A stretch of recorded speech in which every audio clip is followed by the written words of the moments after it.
दत्तात्रेयाय नमः। अवधूत चिंतन स्वरूपाय दत्तात्रेयाय नमः। जीवन में अधूरी विद्या उचित नहीं मानी जाती है। किसी भी विषय का समुचित ज्ञान होना जरूरी होता है। जो पूर्ण ज्ञान होता है उसकी महत्ता होती है। उद्धारकस्य पूर्ण ज्ञानस्य महत्वमस्ति। जो पूर्ण ज्ञान होता है उसकी महत्ता होती है। अधूरी विद्या हानि की ओर ले जाने में कामयाब रहती है। अधूरी विद्या से हानि की संभावनाएं बढ़ती जाती है।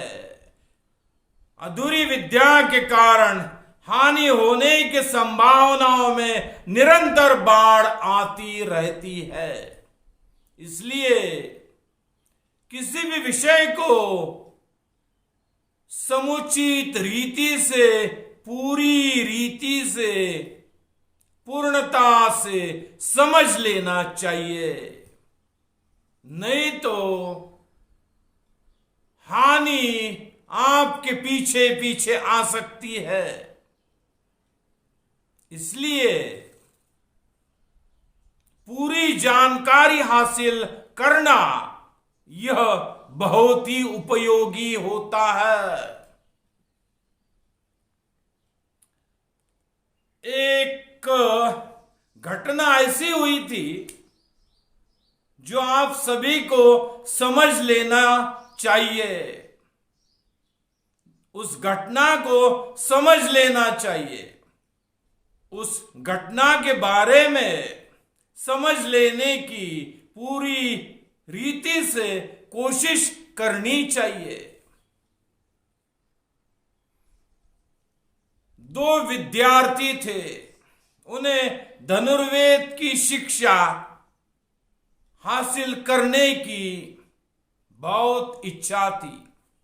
वे एक आचार्य के पास गए। वे आचार्य धनुर्वेद में निष्णात थे। उन धनुर्वेदाचार्य जी के पास जाकर कुछ समय बिताया। उन दोनों ने कुछ समय बिताया। कुछ दिन वहां सेवा करने के उपरांत आचार्य जी ने उन्हें एक अस्त्र सिखाया। उस अस्त्र का नाम है वन्यस्त्र। उसे अग्न्यस्त्र भी कहा जाता है। वन्यस्त्र का मतलब है जिस अस्त्र के चलाने पर आग दिखाई देती है, उस अस्त्र को वन्यस्त्र कहा जाता है या अग्न्यस्त्र कहा जाता है। उन दोनों ने उस अस्त्र को सीख लिया।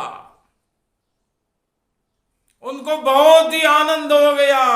आनंद के साथ साथ घमंड भी उनका बहुत बढ़ गया। उनको लगा अब हम पूरी दुनिया को जीत लेंगे, पूरी दुनिया में आग फैला देंगे। वन्यस्त्र सीख लिया उन्होंने।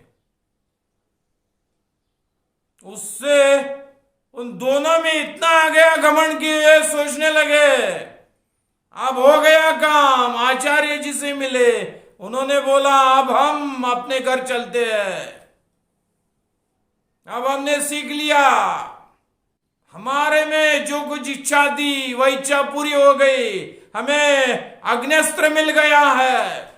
अब पूरी दुनिया में आग सुलगाने में हम काबिल हो गए। बहुत घमंड हो गया उनमें। एक अस्त्र विद्या उन्होंने सीख ली। उन दोनों में बहुत ही घमंड हो गया।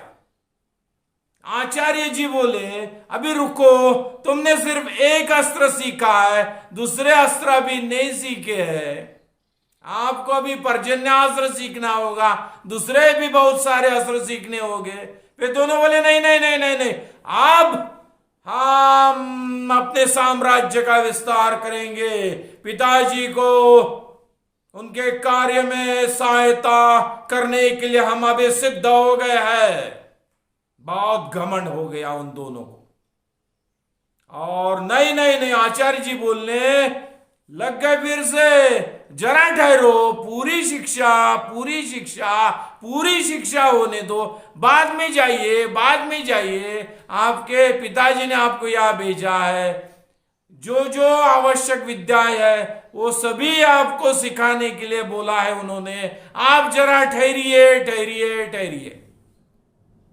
लेकिन वे नहीं सुन रहे थे। वन्यस्त्र मिल गया, जिसे अग्न्यस्त्र भी कहा जाता। अब आग फैला दी तो शत्रु राष्ट्र क्या करेगा? कुछ नहीं कर सकता। हमें अब ये सब आ गया, सब आ गया। बहुत घमंड हो गया, बहुत ही घमंड, बहुत ही अभिमान से वे फूल गए।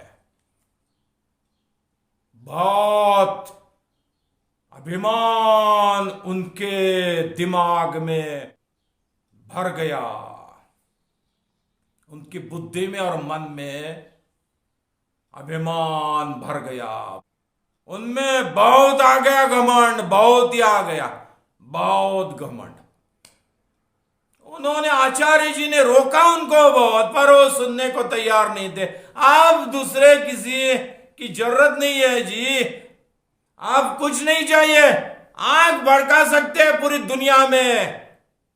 कौन सा राष्ट्र हमारे सामने रहेगा? अभी कौन सा राज्य हमारे सामने रहेगा? बहुत उनको हो गया, घमंड हो गया। उन आचार्य जी का उन्होंने कुछ नहीं सुना, निकल गए आश्रम से। रास्ते में एक जंगल उन्हें दिखा, जंगल के रास्ते से वे जाने लगे अपनी राजधानी की ओर। जंगल में कुछ देर ठहर गए। उनको इच्छा हो गई, हमने अग्न्यस्त्र सीख लिया है, अभी उसकी टेस्टिंग कर दिया जरा। और उन्होंने अग्न्यस्त्र वहां पर चला दिया। पूरे जंगल में आग फैल गई, आग फैल गई उनके अस्त्र से। उनके उस अस्त्र के कारण जंगल में आग फैल गई। आग के लपटों ने उन दोनों को भी लपेट लिया। वन्यस्त्र के कारण निर्माण हुई आग से जो भीषण दृश्य वहां चल रहा था, वैसा था कि उस आग के लपटों ने उन दोनों को लपेट लिया। दोनों जलकर मर गए, जलकर मर गए। दुनिया को आग से जलाने वाले, दुनिया को आग से जलाने के लिए हमने अग्न्यस्त्र सीखा है, ऐसी भावना रखने वाले वे दोनों जलकर मर गए। ऐसा क्यों हुआ? उन्हें आग सुलगाना तो आता था, आग बुझाना नहीं आता था।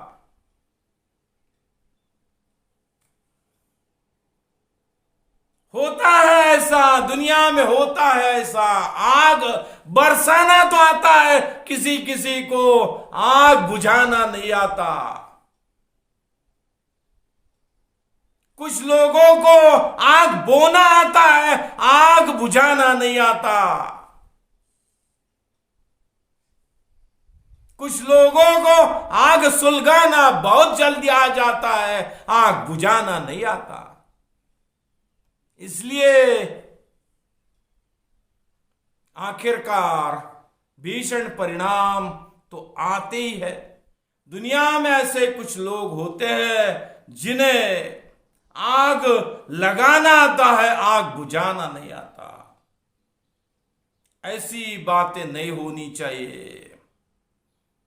यदि आप में आग लगाने का सामर्थ्य हो तो आप में आग बुझाने का भी सामर्थ्य रहना ही चाहिए, यह समझ लेना चाहिए।